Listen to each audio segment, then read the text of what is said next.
So now we're searching for the magic frequency. And we start with 100 hertz, and we look through the microscope to see if anything's happening. We watch for 5 minutes. Nothing happens. We try hundreds and hundreds of frequencies, if not thousands, until we find the magic combination. Because we believed there just had to be a better way.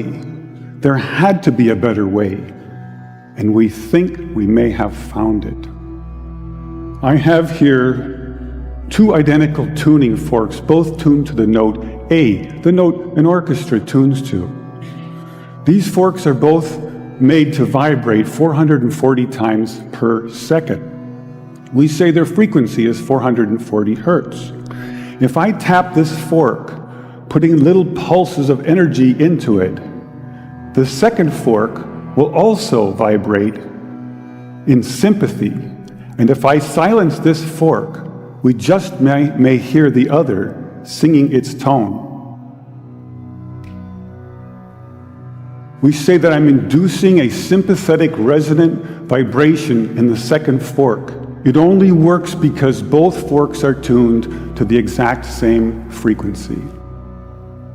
Now, many of us have seen this very charming young man on the internet who shatters crystal glasses with his powerful voice. But if you watch him carefully, you'll see that first he taps the glass with his finger and listens. The glass sings its natural resonant pitch. Then he takes a deep breath and sings a loud, long note. He induces a resonant vibration in the crystal glass.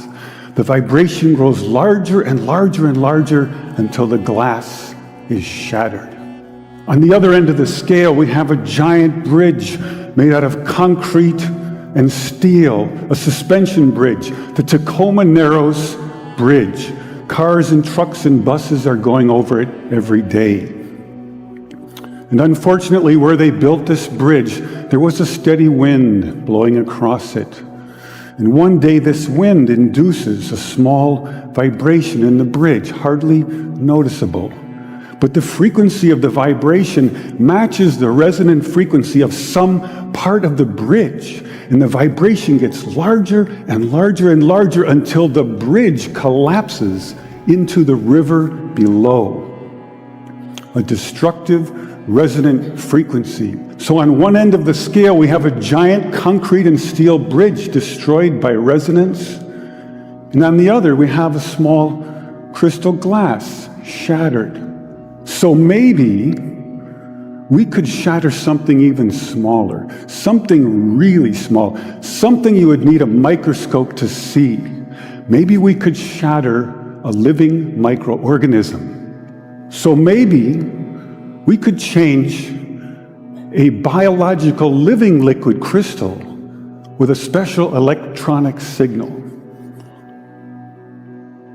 But in order to do that, we would need some kind of device.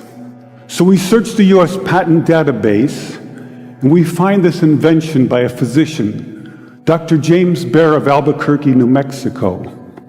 It's called a resonant frequency therapy device, and its purpose is to induce a resonant vibration in a living organism or cell. If I put in, say, 100 hertz, out will come 100 pulses per second. If I put in 200 hertz, we'll get 200 pulses. So now we're searching for the magic frequency. And we start with 100 hertz, and we look through the microscope to see if anything's happening. We watch for 5 minutes. Nothing happens. So we try 101 hertz. We look through the scope for 5 minutes, and nothing happens. So we try 102, 103, and so on. Over the course of 15 months, we try hundreds and hundreds of frequencies, if not thousands, until we find the magic combination. The answer is you have to have 2 input frequencies, one low, one high, and the higher frequency must be 11 times the lower. It's what we musicians would call the 11th harmonic. And when we add the 11th harmonic, we begin to shatter microorganisms like a crystal glass.